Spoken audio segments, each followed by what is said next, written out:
Taino Resurgence Movement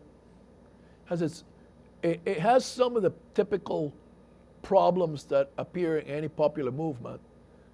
Disunity, disagreement, elements in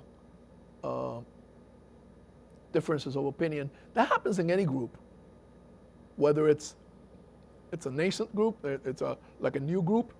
Like the Taino Resurgence Movement is pretty young. It only started. 1962 was. 1992 was yesterday, as far as I'm concerned. That's.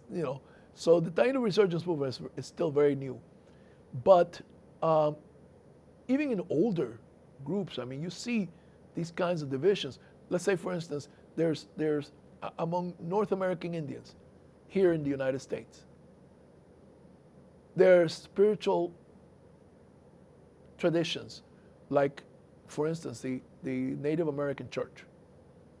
The Native American Church is a legitimate indigenous expression of spirituality. It just happens to have some concepts in it that seem or appear to be influenced by Christianity. That's the tradition that takes the peyote. They sit inside a teepee and they pass the peyote around. There's other groups that say, well, those people are not traditional. Well, what? Who died and left you God? What makes you more Indian than that person? And that goes on in any group, any ethnic group, any movement, whatever. There are these divisions that help the enemy, because divide and conquer is like their way of getting things done. And as long as we stay divided, the better. And that happens with the Taino Resurgence Movement. There's all these divisions, and there's people, wise people within the movement that attempt to bridge those chasms, those divisions, and try to bring unity.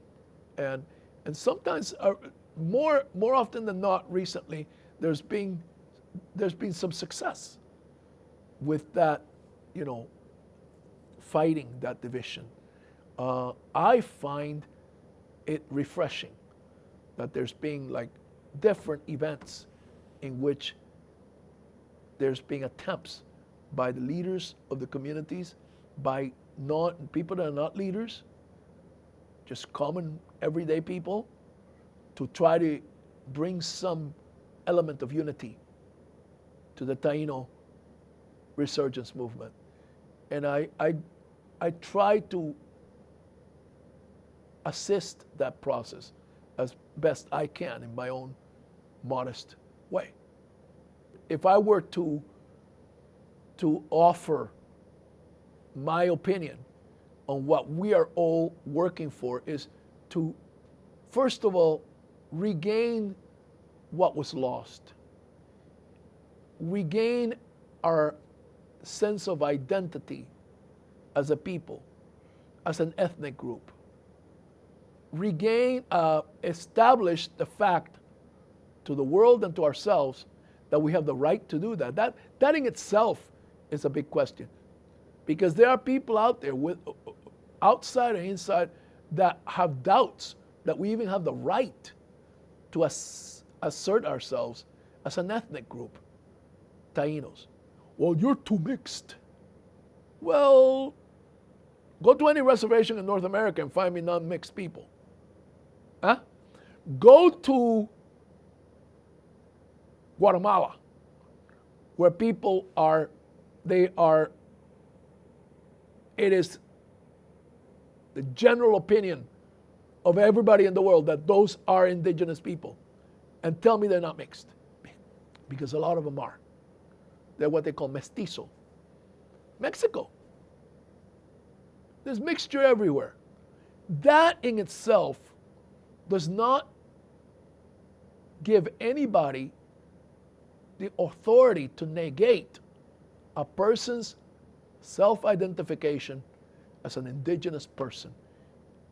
If there were indigenous people in your background, then you're indigenous because their genes are inside you. who has the right to take that from you? That fact is there. Those people were there. And if you don't look like them, if you're blonde and your skin is pale, or if you're really dark and you got kinky hair, that doesn't take away your right to claim that ancestry. It's there. Are you being a hypocrite? Because that's what they tell you. You're hypocritical. You're not looking at reality. And they shame these people.